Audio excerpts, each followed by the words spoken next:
ുടെയും പിശാചുക്കളുടെയും മറഞ്ഞ രൂപത്തിലുള്ള ഈ കഴിവുകൾ അംഗീകരിക്കുകയും ജിന്നുബാധയും സിഹിർബാധയും സത്യമാണെന്ന് പുറത്തു പറയുകയും ചെയ്തതോടെ 8 പതിറ്റാണ്ടുകാലം മുജാഹിദ് പ്രസ്ഥാനം സുന്നികളെ മുശ്രിക്കുകളാക്കി കൊണ്ടുനടന്നിരുന്ന തൗഹീദ് തെറ്റായിരുന്നുവെന്ന് പരസ്യമായി പ്രഖ്യാപിക്കാൻ മൗലവിമാർ നിർബന്ധിതരായി. പഴയ തൗഹീദിൽ വിശ്വസിച്ചതിനും അത് പ്രചരിപ്പിച്ചതിനും അള്ളാഹു എനിക്ക് പുറത്തു തരട്ടെയെന്ന് പാശ്ചാത്തപിക്കുന്ന സക്കരിയ സ്വലാഹിയുടെ പ്രസംഗം കേൾക്കുക. ഈ സലാസുല്ലമി ഞങ്ങളെ പഠിപ്പിച്ച എന്താ അറിയോ? മറഞ്ഞ മാർഗത്തിലൂടെ സഹായിക്കാൻ അള്ളാഹ്ക്ക് മാത്രമേ സഹായിക്കുള്ളൂ. അതുകൊണ്ട് സീർ മുഖേന നമ്മൾ സഹായിക്കുന്നു വിചാരിച്ചാൽ തെറ്റാവും. ഞാനൊക്കെ കുറെ കാലം വിശ്വസിച്ച് പ്രസംഗിച്ചിറങ്ങിയിരുന്നു. അള്ളാഹു എനിക്ക് പുറത്തു തരട്ടെ, ഞാനിപ്പോ പ്രാർത്ഥിക്കുകയാണ് ഇയാളെ കെണിയിൽ ഇസ്ലാഹി പ്രസ്ഥാനം രക്ഷപ്പെട്ടല്ലോ.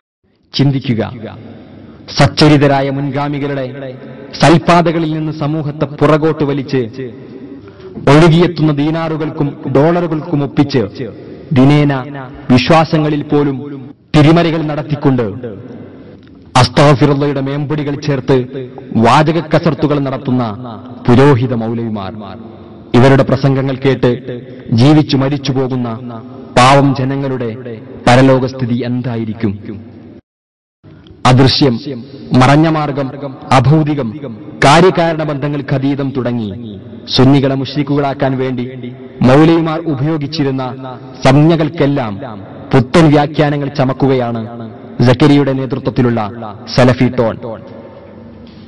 അദൃശ്യം, അഭൗതികം എന്നൊക്കെ പറഞ്ഞാൽ മനുഷ്യ കഴിവിനപ്പുറത്തുള്ള കഴിവുകളാണ് എന്ന പഴയ വ്യാഖ്യാനം ഒഴിവാക്കി മനുഷ്യരുടെയും ജിന്നുകളുടെയും മലക്കുകളുടെയും മറ്റെല്ലാ സൃഷ്ടികളുടെയും കഴിവിനപ്പുറമുള്ള കഴിവുകൾ മാത്രമേ അഭൗതികവും അദൃശ്യവും കാര്യകാരണ ബന്ധങ്ങൾക്ക് അതീതവും ആവുകയുള്ളൂ എന്നാണ് ഇവർ ഇപ്പോൾ പറയുന്നത്. 2007 ഫെബ്രുവരി 16 വിചിന്തനം കാണുക. മലക്കുകളുടെയും ജിന്നുകളുടെയും മറ്റെല്ലാ സൃഷ്ടികളുടെയും കഴിവിനപ്പുറത്തുള്ള കഴിവുകളും അറിവുകളുമാണ് മുജാഹിദുകൾ ഇബാദത്തിന്റെ നിർവചനത്തിൽ ഉൾപ്പെടുത്തുന്നതെന്ന് വളരെ കൃത്യമായി വിചിന്തനം പറയുന്നു. 2007 മാർച്ച് മാസം ഇസ്ലാഹ് കാണുക.